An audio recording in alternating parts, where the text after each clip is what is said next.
दोस्तों मुझ पर ध्यान दीजिए क्योंकि आज मैं आपको एक ऐसी चीज़ बताने वाला हूँ जो शायद आप लोगों का एक नया प्रोस्पेक्टिव डेवलप करे, एक नए विचार के साथ आप अपनी शुरुआत कर सकते हैं। जैसे कि आप देख सकते हैं कि हमारी औषधि बगल में बन रही है, हमारे औषधालय में आज रविवार के दिन, और यहाँ पर गोबर का लेपन हुआ। मुझे नहीं पता कि आप में से कितनों ने गोबर का लेपन लास्ट टाइम कहाँ देखा होगा, पर हमारे औषधालय का एक रिचुअल है कि जब भी हम कोई औषधि अपने निर्माण करते हैं तो उस एरिया को गोबर से लीपते हैं। बचपन में सुना होगा ना एक दूसरे को बात करते हुए कि क्या तेरी बुद्धि में गोबर भरा है क्या। जब से आयुर्वेद की प्रैक्टिस में उतरा हूँ तब से इस मुहावरे का कभी किसी के लिए प्रयोग नहीं किया, क्योंकि गोबर का प्रयोग आपको भले निंदनीय लगता है पर वैद्यों की दुनिया में इसका बहुत सम्मान है।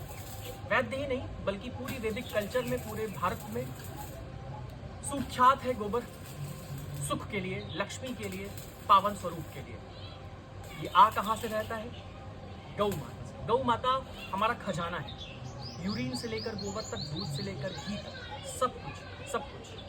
सब कुछ गाय हमें जो देती हैं वो सब कुछ पावन ही होता है। मेरा ऐसा मानना है कि आपका किचन जहाँ पर अब टाइल्स लग चुकी है, जहाँ पर अब मॉडर्न मॉड्स बन चुके हैं, जहाँ पर चिमनियाँ लग चुकी हैं, वहाँ पर भले आप गोबर का लेपन ना करें, पर अपने चौखट के पास, यहाँ जहाँ पर आपकी शुरुआत होती है, जहाँ पर आपका घर एंटर करता है, जहाँ से लोग आते हैं, वहाँ पर इसको ज़रूर रखें। ऐसा करने पर आपको बहुत ही लाभ मिलेगा और जिस तरीके से हम आगे बढ़ रहे हैं, जिस उद्देश्य से हम आगे बढ़ना चाहते हैं, जिस विचारधारा को आगे करना चाहते हैं, उसमें गोबर का लेपन बेहद ज़रूरी है आपको सफल बनाने के लिए।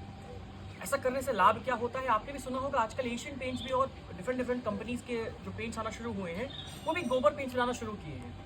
ये एक तरीके से एंटी टॉक्सिक इन नेचर होता है, यानी कि आसपास आप जितने उठते बैठते हैं केमिकल से, गोबर मदद करता है इसको डिटॉक्सिफाई करने में। ये शब्द बहुत ध्यान दीजिएगा, डिटॉक्सिफाई, क्योंकि इसका बड़ा दुरुपयोग भी होता है। डिटॉक्सिफाई मतलब क्या होता है? क्या हम अमृत बन जाएंगे? क्या हम 100 साल जिएंगे? ऐसा नहीं है दोस्तों। किसी भी कुप्रभाव को कम से कम करने के लिए उसका शब्द इस्तेमाल करते हैं हम, डिटॉक्सिफाई। ऐसे कंडीशन में गोबर बहुत अच्छा काम करता है। कहीं बारिश हो रही होती है तो आप छाता लगाते हैं कि नहीं लगाते हैं? भीग तब भी जाते हैं थोड़ा बहुत, पर छाता आपको प्रोटेक्ट करता है। एग्जैक्टली ऐसे ही अपने आसपास के एनवायरनमेंट को जब आपको सुखी रखना है, संपन्न रखना है, एक मंगल कार्य की जैसे हम गणेश उपासना करते हैं उसी प्रकार से गोबर का लेपन शुरुआत कीजिए। मुझे उम्मीद है कि आप इसका प्रभाव अपने विचारों पर देख पाएंगे, आसपास आने वाले लोगों पर देख पाएंगे। हमारे औषधालय का ये कल्चर हम चाहते हैं कि विस्तृत रहे, इसीलिए इस वीडियो को आप शेयर कर सकते हैं उन सब से जिनके आप शुभचिंतक हैं। आयुर्वेद चुनिए अपने लिए, अपनों के लिए। आयुर्वेद सबसे पहले।